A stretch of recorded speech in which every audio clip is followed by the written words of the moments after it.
사무엘상 1장 9절에서 18절 말씀입니다. 다 같이 공독하시겠습니다.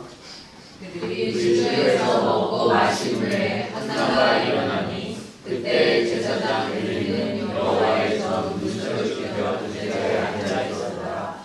한나가 마음이 괴로워서 여호와께 기도하고 통곡하며 서원하여 이르되 만군의 여호와여 나를 주의 여종의 고통을 돌보시고 나를 기억하사 주의 여종을 잊지 아니하시고 주의 여종에게 아들을 주시면 내가 그의 평생에 그를 여호와께 드리고 삭도를 그의 머리에 대지 아니하겠나이다. 그가 여호와 앞에 오래 기도하는 동안에 엘리가 그의 입을 주목한즉 한나가 속으로 말하되 입술만 움직이고 음성은 들리지 아니하므로 엘리는 그가 취한 줄로 생각한지라. 엘리가 그에게 이르되 내가 언제까지 취하여 있겠느냐 포도주를 끊으라 하니 한나가 대답하여 이르되 내 주여 그렇지 아니하니이다. 나는 마음이 슬픈 여자라. 포도주나 독주를 마신 것이 아니요 여호와 앞에 내 심정을 통한 것뿐이오니 당신의 여종을 악한 여자로 여기지 마옵소서. 내가 지금까지 말한 것은 나의 원통함과 격분됨이 많기 때문이니라 하는지라. 엘리가 대답하여 이르되 평안히 가라. 이스라엘의 하나님이 내가 기도하여 구한 것을 허락하시기를 원하노라 하니 이르되 당신의 여종이 당신께 은혜 있기를 원하나이다 하고 가서 먹고 얼굴에 다시는 근심 빛이 없더라. 한나의 소원 기도라는 제목으로 신승미 전도사님께서 말씀 전해주실 때 큰 은혜 되시기 바랍니다. 아멘.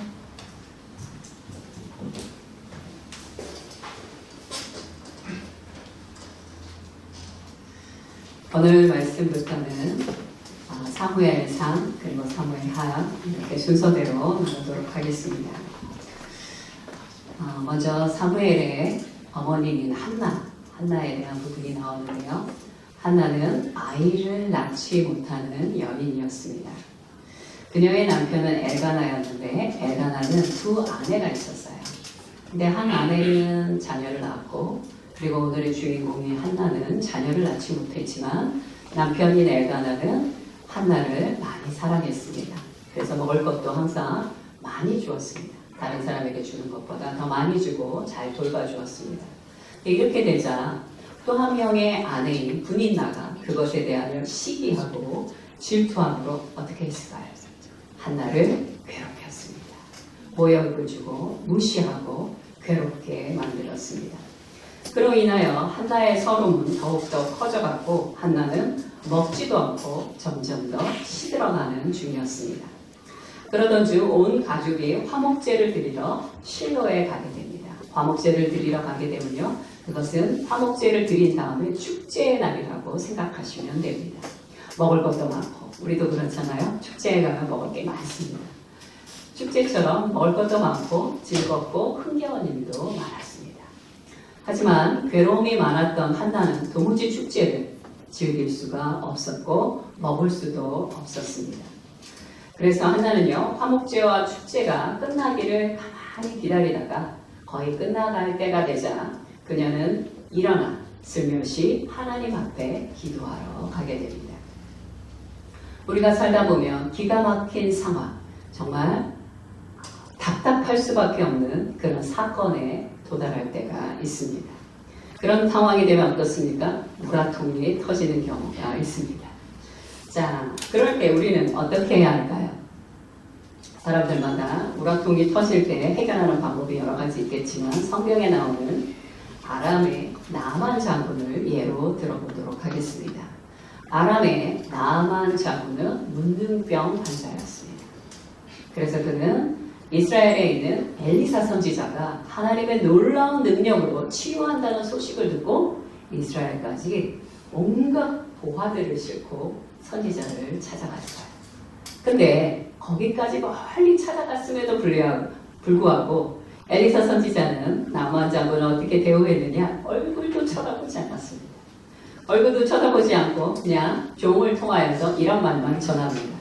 뭐라고 전했습니까? 요단강에 가서 몸을 7번 씻으면 너의 질병이 나으리라. 그 말을 듣고 지체 높았던 나아만 장군은 자존심이 상하고 화가 났습니다. 가만히 생각해보면 화가 날 만한 상황인 건 맞는 것 같습니다. 그래서 뭐라고 얘기했습니까? 그는 분노하여 그냥 돌아가겠다라고 결정을 내립니다.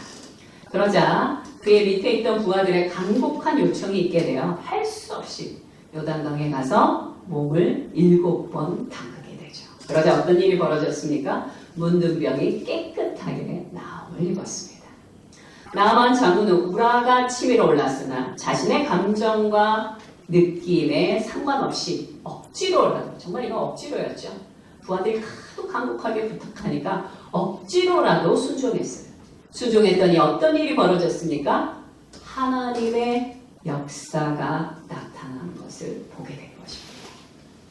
그러므로 성경은 말씀하십니다. 고린도전서 9장 27절 말씀입니다. 시작. 내가 내 몸을 쳐 복종하게 함은 내가 남에게 전파한 후에 자신이 도리어 버림을 당할까 두려워하리라.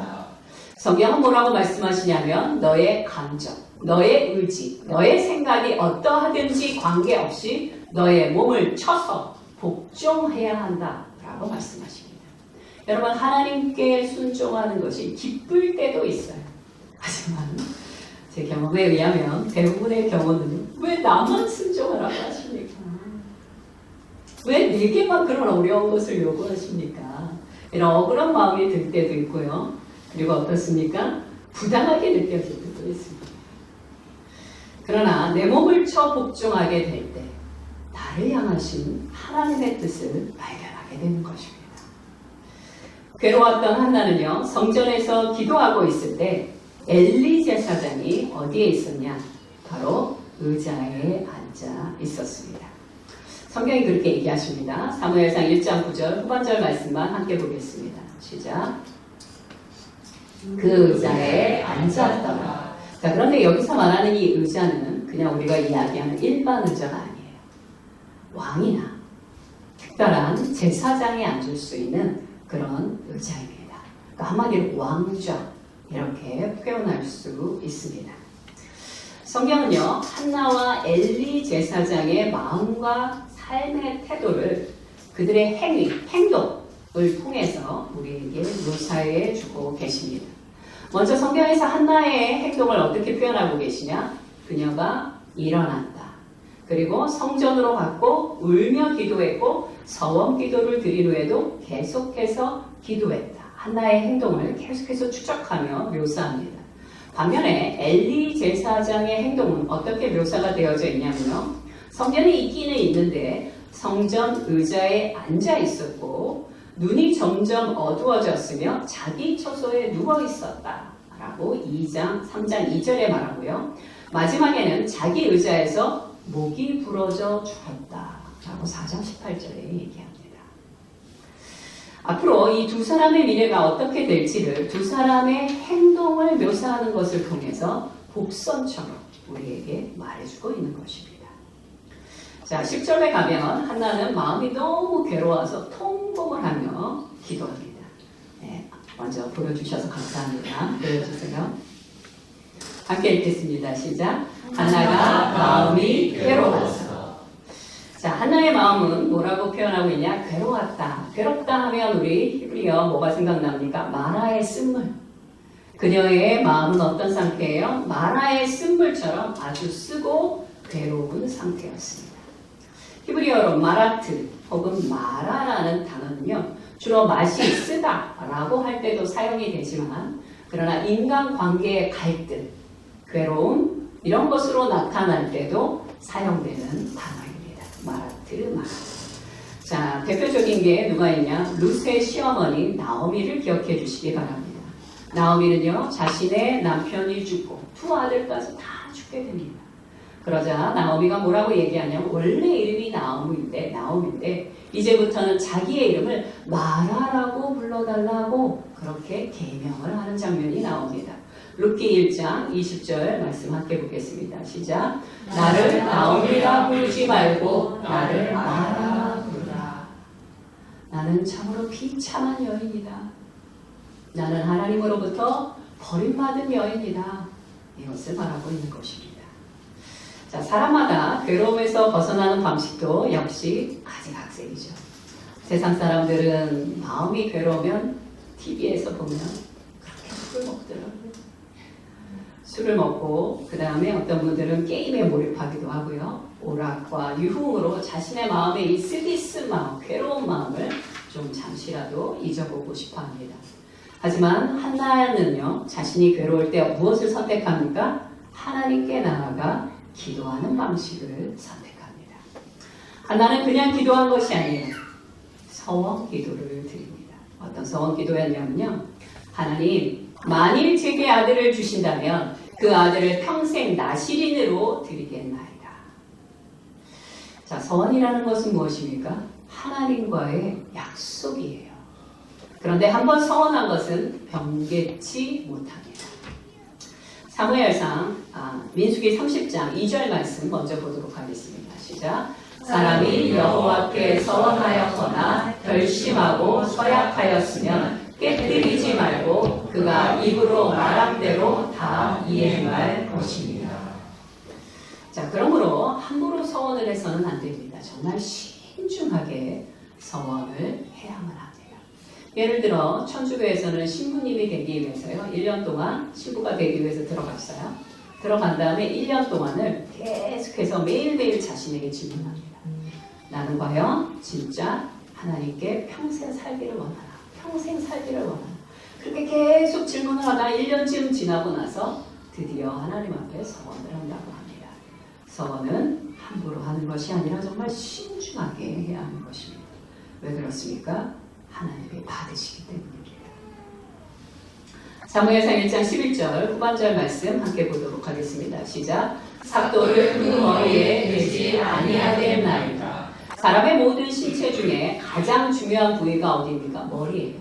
그래서 성경은 뭐라고 얘기하시냐? 머리에 삭도를 대지 않는다. 손을 대지 않는다는 것은 곧 무엇을 뜻하느냐? 하나님의 권위를 평생 인정하겠다. 제가 하나님의 뜻대로 살겠나이다. 이런 의미를 담고 있는 것이 바로 서원입니다. 나의 머리 대신 하나님의 권위를 인정하며 살겠다는 헌신의 의미인 것입니다. 또 한 가지, 나시린의 서원은요, 아무리 어머니나 아버지가 했다 하더라도 본인이 해야 합니다. 자녀가 태어났을 때 본인도 저도 나시린으로 살겠습니다 라는 서원이 있을 때 비로소 그 서원이 받아들여지게 되는 것입니다. 하나는요, 서원 기도를 드렸는데 자기 자신을 위해서가 아니라 하나님의 나라, 하나님의 뜻을 위하여 서원 기도를 드린 것입니다. 한나의 괴로운 상황, 한나의 고통이 그녀로 하여금 더 깊은 하나님의 뜻으로 파고들게 하고 있습니다. 이처럼 기도란 무엇입니까? 내가 중심이 아니라 하나님을 중심으로 하나님이 무엇을 원하시는지를 찾고 찾아서 강구하는 것이, 그 과정이 바로 기도라는 것이에요. 우리는 종종 그냥 내가 지금 필요한 거를 막 강구하는데 그것도 기도라고 할 수 있는데 강구라고 말합니다. 더 깊은 기도는 무엇이냐? 주님, 나를 향하신 주님의 뜻이 무엇입니까? 저로 그것을 알게 하여 주옵소서. 이것을 찾아가는 과정. 지금 한나가 기도하고 통곡하는 이 과정이 바로 진정한 기도라고 말할 수 있는 것입니다. 요한일서 5장 14절 후반절 말씀 함께 보겠습니다. 시작. 그의 뜻대로 무엇을 구하면 들으시리라. 아멘. 이것이 기도의 핵심입니다. 나를 향하신 하나님의 뜻이 무엇인지 찾고 그리고 그 뜻대로 간절히 기도해 갈 때 하나님이 그것을 이루어 주신다는 것입니다. 12절로 넘어가겠습니다. 12절을 보면 한나가 얼마나 오래 기도하고 있었는지 제사장 엘리가 이상하게 여겨서 그녀의 입을 쳐다봤다라고 성경은 기록하고 있습니다. 가만히 한나를 쳐다보던 엘리는요, 그녀에게 다가가 이렇게 말합니다. 내가 언제까지 취하여 있을 것이냐? 너는 포도주를 끊어라 라고 야단을 칩니다. 사실 화목제와 축제가 함께 간다고 말씀드렸죠. 그러다 보니까 거기에는 포도주가 있습니다. 종종 화목제를 끝내고 난 유대인들이 포도주에 취하는 경우가 자주 있었어요. 또 한 가지, 유대인들은요, 기도를 할 때 조용히 기도하지 않습니다. 소리를 내어 기도합니다. 그런데 지금 성경에서 한나는 어떻게 기도했다고요? 입만 움직이고 소리를 내지 않고 기도했다라고 기록되어 있습니다. 그러니 당연히 제사장인 엘리가 오해할 수 있는 요소가 많이 있었습니다. 하지만 그럼에도 불구하고 대제사장 엘리가 마음이 무너져서 하나님 앞에서 기도하고 있는 그 여인의 마음을, 그 여인의 영적 상태를 간파하지 못했다는 것은 곧 제사장의 영적 무능력과 무감각함을 드러내고 있다는 사실이에요. 엘리의 야단치는 소리에 한나가 당황하여 대답을 합니다. 뭐라고 대답했어요? 사무엘상 1장 15절 후반절 말씀입니다. 시작. 나의 주여 그렇지 아니하니이다. 나는 마음이 슬픈 여자다. 자, 마음이 슬프다로 번역된 히브리어 케샤르르하은은요 이런 상태예요. 너무 마음이 힘들어서 옴싹달싹도 할 수 없을 만큼 돌처럼 굳어진 마음이다. 나는 그 정도로 움직일 수조차 아무것도 생각할 수 없을 정도로 슬픔과 고통에 사로잡힌 여자입니다. 나는 가련한 여인입니다. 이런 뜻을 담고 있는 것입니다. 사무엘상 1장 15절 후반절 말씀 함께 보겠습니다. 시작. 나의 심정을 통한 것뿐이오니. 제사장님, 저는 술에 취한 것이 아닙니다. 제 마음을 하나님 앞에 쏟아붓고 있는 것입니다. 심정을 통하다라는 히브리 에트네프시는요, 답답하고 고통스러운 마음을 쏟아붓는다. 누구에게? 하나님께 쏟아붓는다 라는 뜻을 갖고 있습니다. 우리도 기도할 때 에프네프시, 마음을 쏟아내는 기도는요, 정직하게 하는 것이 가장 좋습니다. 내가 화가 나요? 정말 분노가 치밀어요? 용서가 안 돼요? 그럼 그것을 정직하게 토해내는 거예요. 내 아버지, 다른 사람이 들으면 시험에 들겠죠. 하지만 하나님 아버지는 시험에 들지 않으세요. 이미 알고 계세요. 그러니까 굳이 아닌 척할 필요 없고요.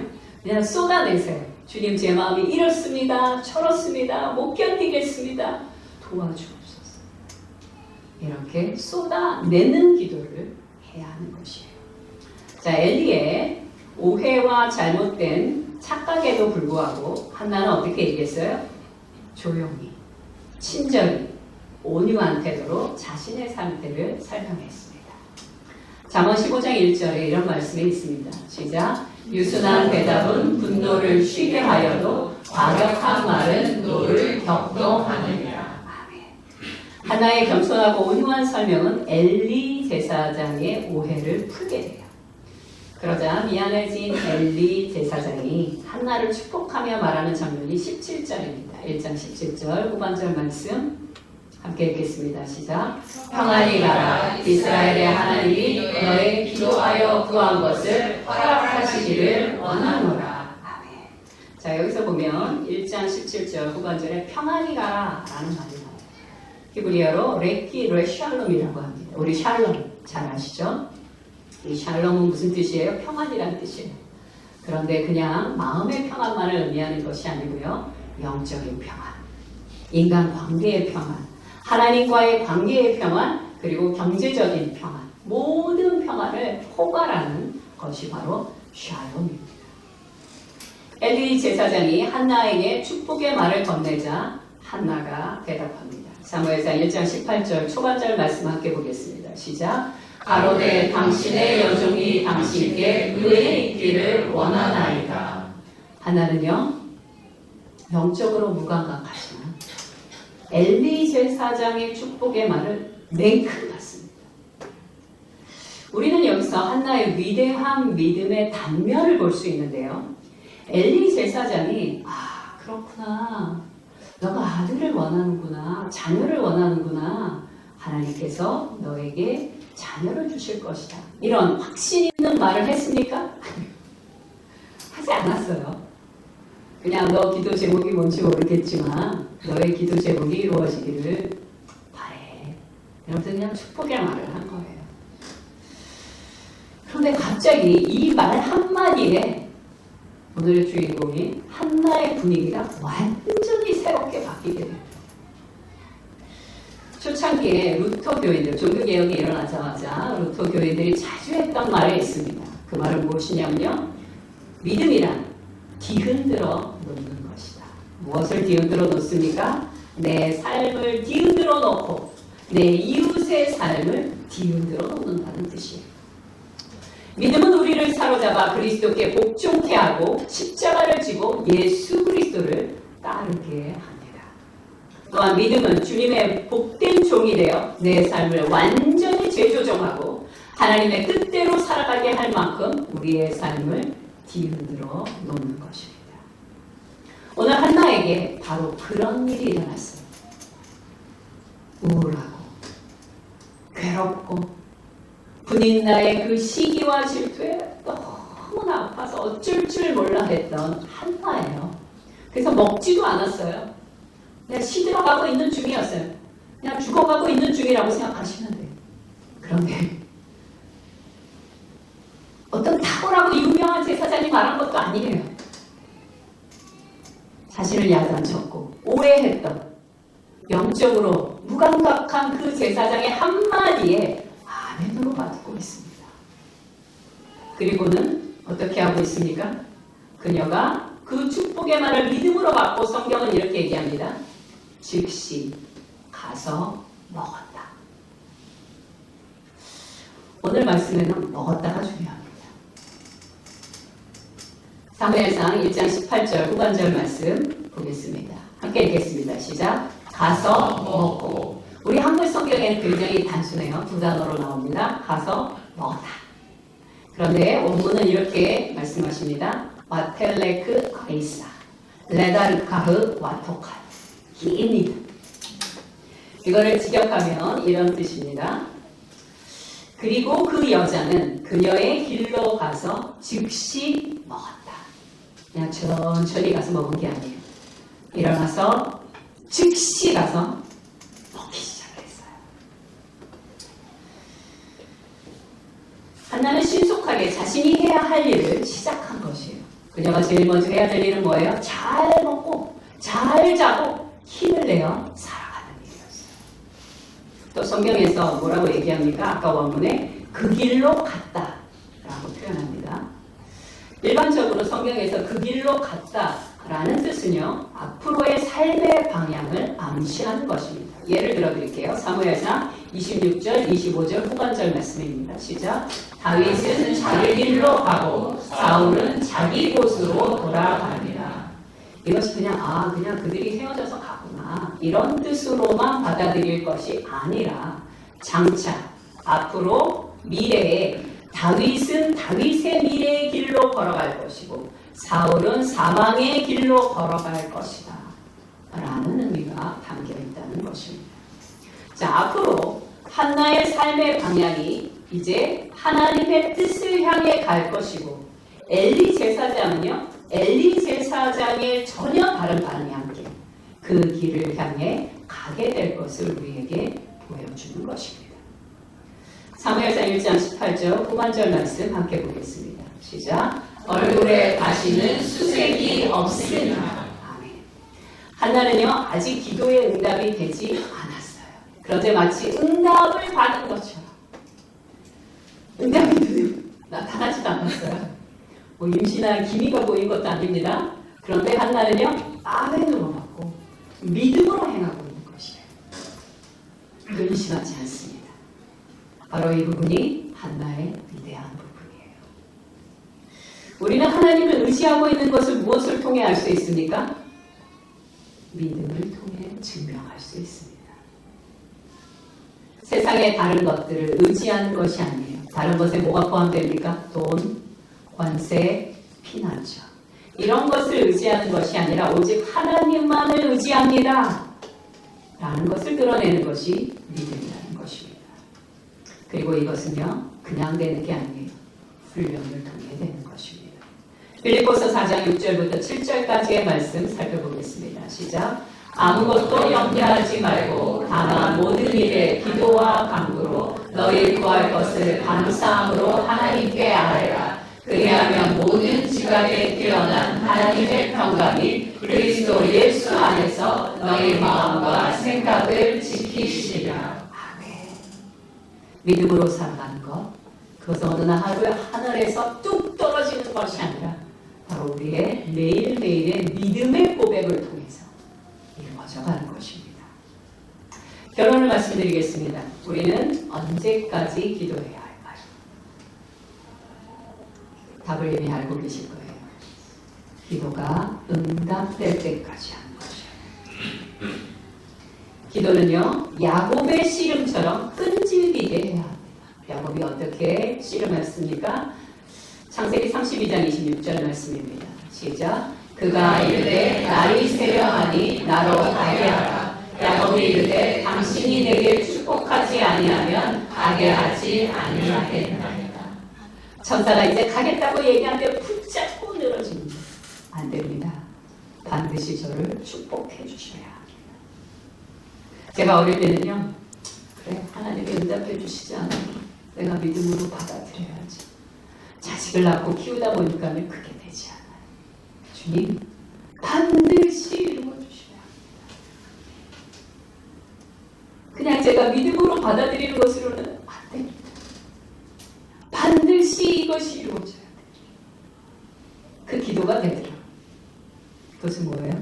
간절합니다. 두 번째, 우리의 기도. 우리의 기도는요, 병든 딸을 위해 예수님께 간청했던 가나안의 여인처럼 겸손해야 합니다. 말씀을 살펴보겠습니다. 마태복음 15장 27절 말씀입니다. 시작. 여자가 이르되 주여 올소이다마는 개들도 제 주인의 상에서 떨어지는 부스러기를 먹나이다 하니 자존심? 아니요, 없습니다. 하나님 앞에서 자존심 세울 일 전혀 없습니다. 주님, 제 자녀를 반드시 낫게 하여 주옵소서. 저는 그냥 받아들일 수가 없습니다. 반드시 이 일을 이루어 주옵소서. 이것이 바로 우리의 기도의 자세가 되어야 하는 것입니다. 오늘 본문 말씀은요, 축제로 시작하여 축제로 끝을 맺습니다. 첫 번째 축제였던 화목제. 화목제에는 음식과 고기와 포도주가 풍성했습니다. 하지만 마음이 괴로웠던 한나는요, 아무것도 먹지 못했습니다.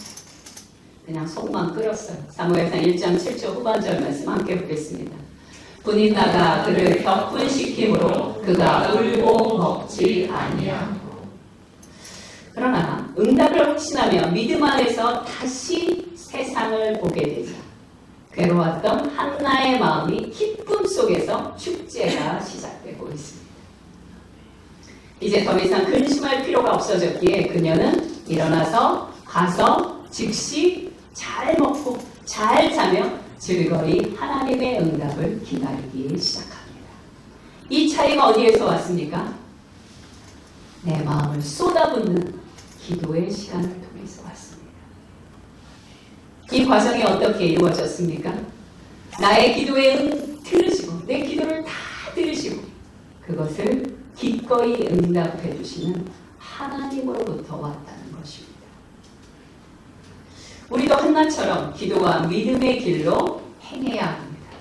아직 잉태되지도 않은 아이를 하나님께 서원했던 여인. 제가 어제 설교 준비를 다 끝내고 밤에 잠을 자는데 갑자기 이런 마음이 왔어요.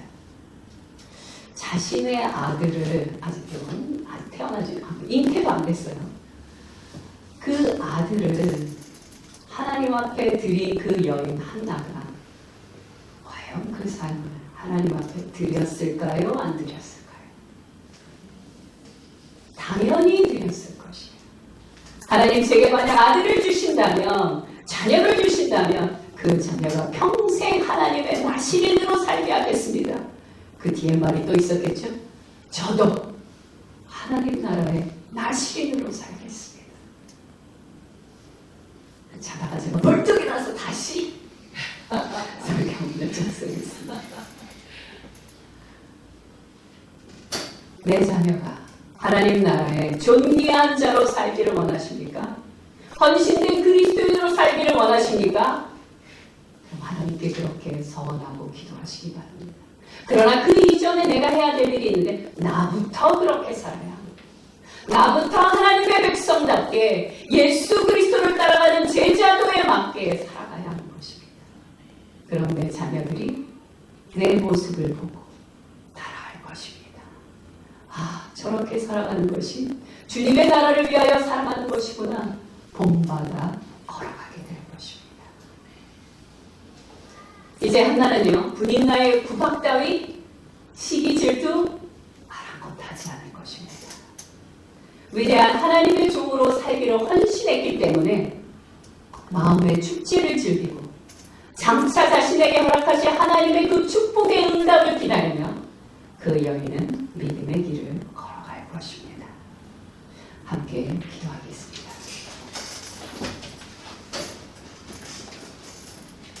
첫 번째 기도 제목은 이것입니다. 최근에 6개월 혹은 1년 사이에 내 몸을 쳐 복종하여 하나님께 순종했던 기억이 나십니까? 나의 감정과 상관없이 의지를 들여 하나님 앞에 순종했던 것이 기억나십니까? 혹시 생각나지 않으신다면 오늘 하나님 앞에 헌신하여 기도하시기 바랍니다.